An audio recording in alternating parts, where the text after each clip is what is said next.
السلام عليكم، أحلى ناس وأحلى متابعين. النهاردة معانا ميزانية جديدة وشهر جديد. طبعا أنا بادئة أنزل لكم الميزانية بدري شوية عشان الناس تلحق تظبط نفسها. دي ميزانية شهر 7 ب2500 جنيه لأسرة مكونة من 4 أفراد. تمام، يعني لو انتي أسرة مكونة من 4 أفراد وميزانيتك الشهرية 2500 جنيه يبقى الفيديو ده ليكي يا قمر. تمام كده، هتمشي على قد ميزانيتك وعلى قد فلوسك، وكلنا نكتب في الكومنتات ميزانيتنا قد ايه عشان اعمل لكم فيديو للميزانية بتاعتكم. تمام كده، الميزانية دي لأسرة من 4 أفراد، هنلم بيها الدنيا ونظبط الدنيا كده ونشوف هنعمل ايه بال2500 جنيه. تمام كده، هنقول على المشتريات الأول. أول حاجة خالص في خلال الشهر كله هنجيب مثلا وليكن 5 كيلو رز. تمام، والأسعار بتتراوح ما بين 25 جنيه و20 جنيه و30 جنيه، يعني انت وشطارتك. انت ممكن تنقصي، انا هحسبهم لك بالأغلى عشان برضو يبقى معاكي فلوس زيادة. تمام كده، 5 كيلو رز بكام؟ في 30 جنيه ب150 جنيه، يبقى كده معانا 150 جنيه للرز. تمام، 2 كيلو شعرية في 24 جنيه يعني 48 جنيه. 2 كيلو مكرونة ب24 جنيه برضو الكيلو، يبقى 72 جنيه. تمام، سوري، أنا كنت أقصد إن الشعرية 2 كيس ب24، يعني الكيسين أو الكيلو ب24، لكن المكرونة هنشتري 3 كيلو مكرونة في 24 ب72 جنيه. هتجيبي توابل اللي ناقصاكي في حدود 30 جنيه، يعني لو جبتي ب10 كمون و10 فلفل و10 كزبرة بتهيألي هي دي التوابل اللي بنحتاجها، ما بنحتاجش توابل زيادة عن كده. تمام كده، هتجيبي فول مدشوش وفول تدمسيه وعدس أصفر وفشار وفانيليا، يعني اعملي بند للحاجات دي 100 جنيه، ما تزوديش عن كده. تمام، تجيبي فول تعمليه مدمس ينفعك طول الشهر، والمدشوش برضو هينفعنا، هنعمل منه أكلة برضو كده في خلال الشهر. والعدس والفشار تسالي حلوة للولاد، والفانيليا لو عملنا صينية كيكة ولا عملنا حاجة يبقى عندنا. تمام كده، حساب الحاجات دي كام؟ 400 جنيه. تمام كده، وعايزة اقول لكم قبل اي حاجة ممكن تتصدقي ولو بجزء بسيط جدا من الميزانية. تمام كده، حساب الرز والحاجات اللي هي دي 400 جنيه. تمام، تعالوا بقى نخش على بند الفراخ. تمام، هنجيب 4 فرخات، وليكن الفرخة 2 كيلو. تمام، ب150 جنيه الفرخة، فاحنا هنجيب 4 فرخات، 4 في 150 هيقطعوا معانا كام؟ 600 جنيه. تمام كده، هنجيب كيلو لحمة مفرومة ب320 جنيه. وعايزة اقول لكم اللحمة المفرومة دي انت ممكن توفري اقل من كده بكتير، بدل ما تشتري اللحمة المفرومة المستوردة، لا، انت هتجيبي لحمة الراس الكيلو عامل 200 جنيه، مش 320 كمان، لا والله العظيم ب200 جنيه لحمة راس، وتاخديها تفرميها. هو الجزار عنده المفرمة وعنده لحمة الراس وعنده اللحمة التانية لو انت عايزة تقطعيها برضو، بس انا هنا مزودالك شوية وكاتبالك ب320 جنيه، يعني مدياكي زيادة كمان. تمام، ومعاكي ممكن تجيبي كيلو ونص سمك بولتي ب130 جنيه. ممكن تجيبي طبقين بيض، يعني البيض دلوقتي رخيص جدا، برضه هيمشي معاكي الشهر كله. وليكن طبق البيض عامل 60، يعني طبقين 120 جنيه. لا يا ستي، انا هسيبلك 200 جنيه للبيض، مش 120 جنيه، يعني في 80 جنيه كمان ممكن تظبطي نفسك كمان تجيبي بيهم نص طبق كمان، يبقى طبقين ونص يمشوك الشهر كله. تجيبي كيلو كبدة مجمدة مثلا، الكيلو من 160 ل200 جنيه. تمام كده، ربع كبد وقوانص ب45 جنيه مثلا، هو أقل من كده لأن الفراخ رخصت.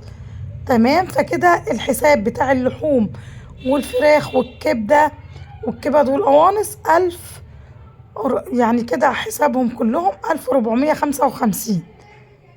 تمام، تعالوا بقى نشوف هنجيب طماطم قد ايه. هتجيب 4 طماطم.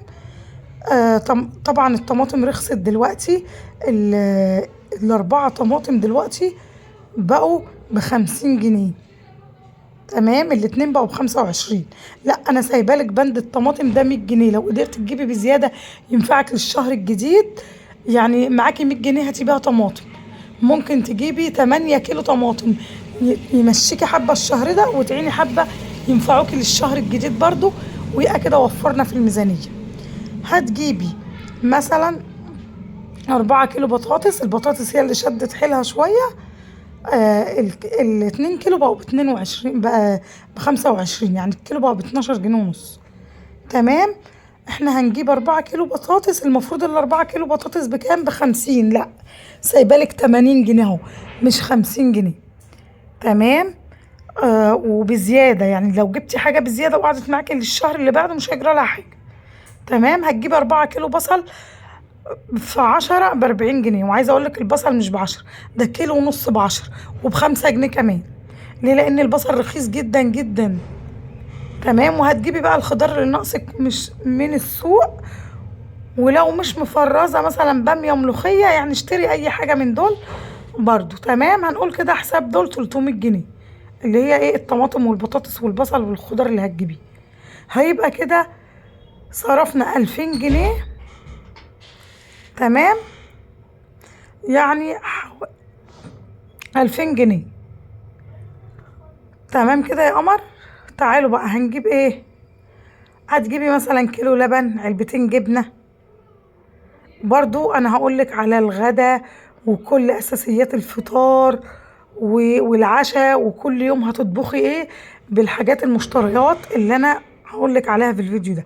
وطبعا انا هسيبلك تعليق مثبت بالميزانية وكل حاجة بالتفصيل وتاخديها سكرين شوت. تمام كده.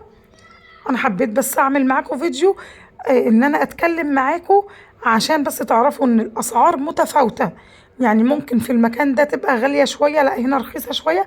فهنا عاملالك الميزانية بسعر اعلى، ممكن كمان تلاقي الحاجات دي ارخص.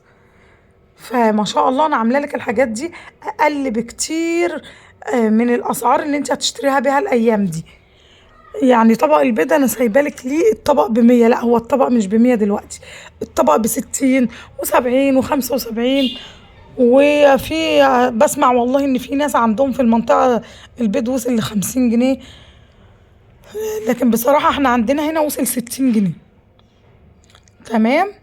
فرخيص جدا. فانا سايبالك الفلوس بزياده شويه، لو قدرت تجيبي حاجه بزياده وتخزنيها خزين لبيتك برضو كل ده خير وبركه. وطبعا سايبالك حق اللحمه اللي انا بقولك عليها. لو انت اشتريتي لحمه من الجزار وهتفرميها برضو هتمشي معاكي الدنيا. اللحمه المفرومه بنقدر نوظفها في كذا اكل ونعمل منها اكلات كتير، غير اللحمه اللي هي القطعه. لان اللحمه المفرومه احنا لما بنضيف عليها مثلا بصل وبنعصجها وبنظبطها بتكفي معانا اكلات كتير. يعني ممكن الكيلو ده يمشي معاكي 4 ايام.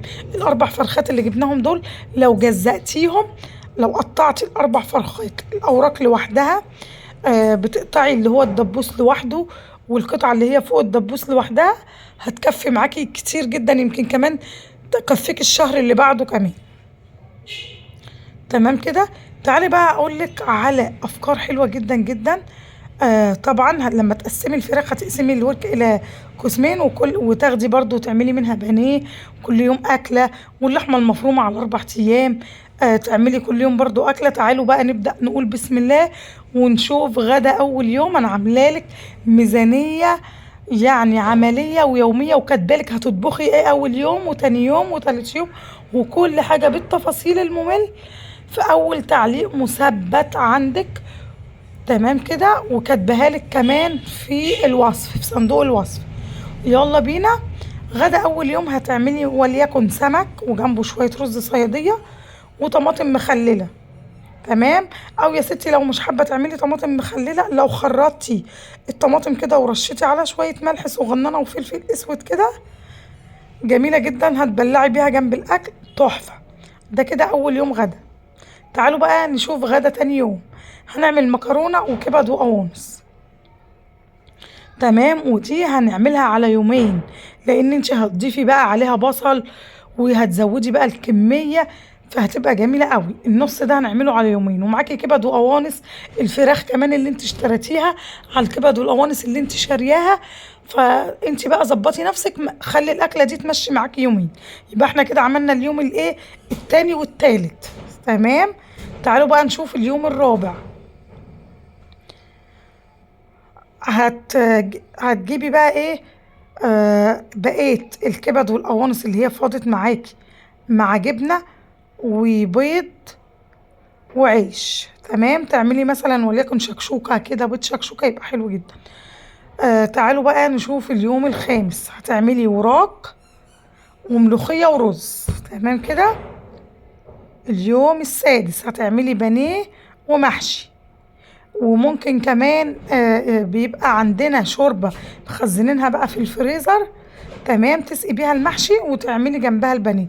وممكن يا ستي اللي وراك دي تعمليها في يوم المحشي لو انت حابة الشوربة بتاعتها يعني.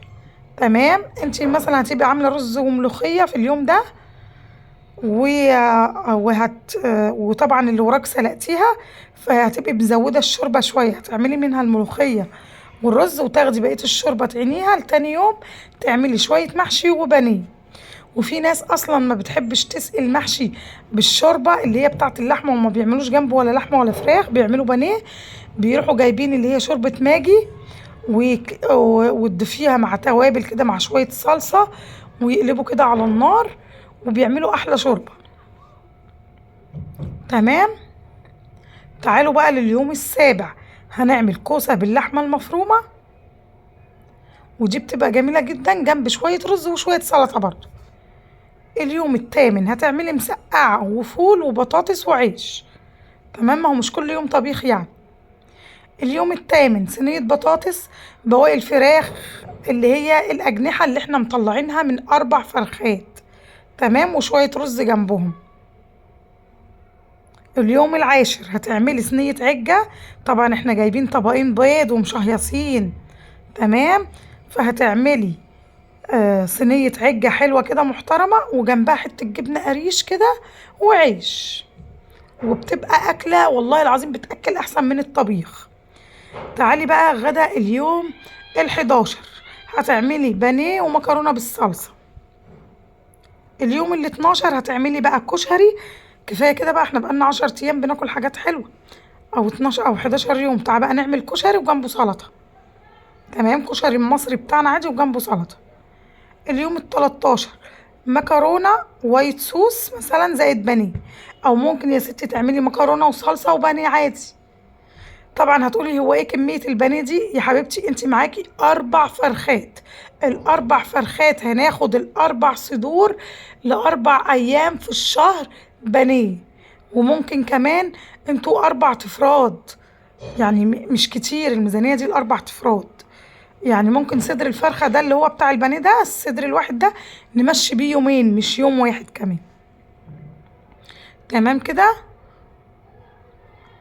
تعالوا بقى لليوم ال14. هتعملي بقى شاورما فراخ زائد فتة. تمام كده. طيب شاورما الفراخ دي هتاخديها منين؟ من صدور الفراخ، القطع اللي ما بتجيش عدلة في البانيه. بتاخدي القطع الصغننة دي اللي هي بتهدر معانا كده واحنا بنقطع البانيه، هي دي بقى اللي بيتعمل منها الشاورما. تمام. غدا اليوم ال15 هتعملي بيتزا وسلطة. تمام كده. غدا اليوم ال16 هتعملي كشري اصفر، وتسلقي جنبه بيض، كل فرد في العيله كده ياخد بيضايه مسلوقه، ويبقى كده خدنا البروتين بتاعنا برضو. غدا اليوم ال17 هتعملي سندوتشات كبده اسكندراني، حاجه محترمه كده، حاجه جميله في منتهى الجمال، جنب شويه سلطه برضو. غدا اليوم ال18 مكرونه بشاميل زائد بطاطس شيبسي. تمام كده. دي طبعا من اللحمه المفرومه. تمام. غدا اليوم ال19 هتعملي حواوشي، ده برضو من اللحمة المفرومة اللي احنا كنا جايبينها، وتعملي بطاطس محمرة جنبها. تمام. غدا اليوم ال20 هتعملي وراك وخضار، اي خضار طبيخ تطبخيه عندك عادي، اي حاجة متوفرة، ممكن صينية بطاطس تبقى حلوة جدا، وشوية رز. تمام كده. غدا اليوم 21 هتعملي دبابيس كنتاكي زائد رز اصفر زائد سلطة. طبعا احنا معانا ال4 فرخات مقسمينهم لكام دبوس، انت عارفة كل فرخة في قلبها دبوسين. 2 4 6 8، معاكي 8 دبابيس، يعني يمشوكي مرتين دبابيس في الشهر. تمام كده احنا عملنا اليوم ال21 دبابيس كنتاكي وأرز أصفر وسلطة. تعالوا بقى لليوم ال22 هتعملي وراك وخضار برضو، أي خضار عندك، وشوية رز برضو. تمام. غدا اليوم ال22. اليوم ال23 وال24 هتعملي ربع كيلو مفروم يتعمل معاه بقى ايه كفتة، وممكن تعملي جنبها رز وطبيخ. على يومين ممكن نضاعف الكمية بمكعبات بطاطس ورز برضو جميلة جدا. بالنسبة بقى لبند الفطار والعشاء، الفول، فاكرين الفول اللي انا قلت عليه في المشتريات؟ هتدمسي بقى الفول في البيت، هيعمل معاكي كمية كبيرة وحلوة جدا جدا، وبتكيسي وتشيلي في الفريزر وتطلعي كل يوم كيس على قد الفطار او على قد العشاء. ممكن تعملي بقى في العشاء عشاء خفيف كده وانتي بقى متغديه حاجات حلوه اهو. تمام. يعني هيمشي معاكي الدنيا فطار وعشاء. ممكن تعملي بقى ايه كيكه وتشيليها في علبه برضو، وطريقتها موجوده عندك جميله جدا وقدامك اهي. انا بعملها بكميه كبيره اهي ما شاء الله. انا عاملاها بمقادير الكيلو، وموجود عندك على القناه. اكتبي بس وصفات اميره واجي كده وهاتي طريقه الكيكه بمقادير الكيلو، طالعه معايا في منتهى الجمال. هتشيليها في علبه كده محكمه الغلق وتتعان عندك في التلاجة عادي، مش هيجرى لها اي حاجه. وهتطلعي بقى منها برضو على الفطار الصبح. لو عملتي يا ستي كوبايه شاي مع خرطة كيكة كده، يبقى عملتي أحلى فطار حلو جدا. ولو برضو عملتيها للعشاء كوباية شاي حلوة كده أو كوباية لبن بالليل بقى قبل النوم كده مع خرطة كيكة، برضو يبقى عشاء حلو جدا جدا. حاجة كده في منتهى الجمال برضو جميلة. البيض بيتعمل شكشوكة وأومليت بالخضار ومسلوق ومهروس ومعاه حتة جبنة، برضو حاجة جميلة جدا ينفع معاكي في الفطار تحفة. الجبنة هتفتحيها وتحطيها في علبة، تاخدي منها برضو بمعلقة نضيفة كده ومعاها طماطم وخيار وجزر وفلفل وحبة زيت زيتون أو زيت ذرة عادي، بتبقى خطيرة جدا وطعمها تحفة، بتكفي معاكي الشهر كله ما بتقولش لأ. حاجة في منتهى الجمال. برضو البطاطس قطعي كام واحدة كده وحطيها في علبة فيها مية وشيلها في التلاجة، يا دوب تطلعي وتحمري على طول، مش هتاخد منك وقت. تمام كده. ويا سلام بقى ما شاء الله كده بقى عندك للفطار فول وبطاطس وبيض وكيكة وجبنة. عايزة تعملي رز بلبن، اعملي رز بلبن هيمشي معاكي الدنيا برضو جميل. وسناك بقى الكيك والفشار اللي احنا برضو جبناه في وسط المشتريات جميل جدا. الفاكهة غالية شوية حبتين، بس عايزة تجيبي كيلو او 2 كيلو للولاد برضو الاسعار مبالغ فيها، مش مشكلة. ممكن تجيبي بطيخة برضو تمشي، يعني ولو في الاسبوع بطيخة حلوة جدا برضو. انا موفرة لك في الميزانية اصلا وقايله لك على اسعار بزيادة شوية. فانتي بقى لو وفرتي حاجة وقدرتي تجيبي فاكهة حلوة للولاد هاتلهم برضو بالفلوس اللي هتتوفر معاكي فاكهة جميلة جدا، مش هتقول لأ. ويا رب بقى اكون فدتكم على قد ما اقدر. وما شاء الله الميزانية دي تحفة جدا وهتوفر معاكي حاجات كتير جدا. وعايزة اقول لكم برضك الفول المدشوش اللي احنا جبناه برضو في المشتريات ده، انت ممكن تعملي منه برضو الطعمية، يبقى انت كده عملتي الفلافل في البيت. من ضمن مشتريات الخضار ممكن تجيبي وليكن ب10 جنيه كرات ولا حاجة، او لو مش متوفر كرات انا عاملاها عندكم على القناة جميلة جدا.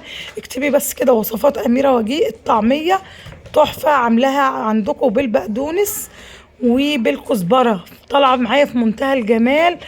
وتعبيها برضو في اكياس وتشيلي الاكياس في الفريزر وتطلعي الكيس برضو على كل يوم على الفطار. حاجة كده في منتهى الجمال ما شاء الله، حاجة تحفة. فبجد انا قايلالك على افكار حلوة جدا جدا. وطبعا اشتركوا في القناة وفعلوا الجرس عشان يوصل لكم كل جديد انا بقدمه. ويا رب الميزانية بتاعة النهاردة تكون عجبتكم.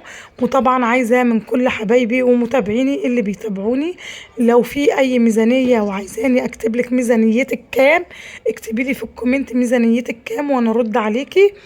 لو ميزانيتك 1000 جنيه اكتبي لي، 2000 جنيه اكتبي لي، وعدد افراد اسرتك.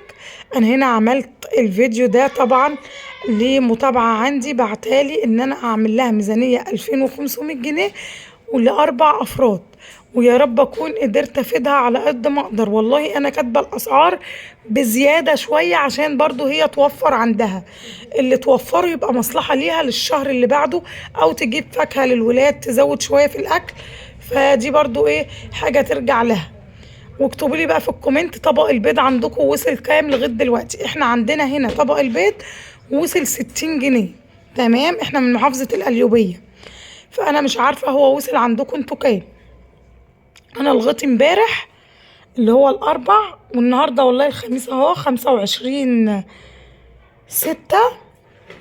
طبق البيض كان ب60 جنيه. انا هنا بدألكوا بدري بالميزانيه عشان تبقى دي ميزانيه شهر 7، عشان في ناس بيقبضوا يوم 25، في ناس بيقبضوا يوم 28، في ناس بيقبضوا يوم 1 في الشهر. المهم تبقي عامله ميزانيتك ومحضره نفسك وكده. كتبتلك الميزانيه بتاعتك، وطبعا هسيبها لك في اول تعليق مثبت عشان تمشي عليها وتاخديها كده سكرين شوت وتشتري المشتريات اللي انا كاتباها لك بالظبط، وهتوفر معاكي. وما تنسيش انك تتصدقي ولو بجزء بسيط من الميزانيه بتاعتك، طبعا ما نقص مال من صدقه، بتفرق كتير والله. الصدقة دي لو خرجتيها وتصدقتي منها بتخلي بركة كده، بتزيد عندك الرزق بركة وخير ما شاء الله. صينية الكيكة ديت انا عاملاها عندكم على القناة، ولو حابين انزلها لكم تاني اكتبوا لي طريقة عمل الكيكة وانزلها لكم. عاملاها بمقادير كيلو، جميلة جدا، طالعة معايا عالية جدا وهشة وتحفة. هتعبيها في علب وتشيليها في الفريزر وهتنفعك للفطار وللعشاء. سوري، هتشيليها في التلاجة. طبعا لو عامله كميه كبيره هتشيلي العلبه في الفريزر برضو مش هيجرى لها حاجه. يا رب بقى الفيديو يكون عجبكم، اشوفكم في فيديو جديد، سلام عليكم.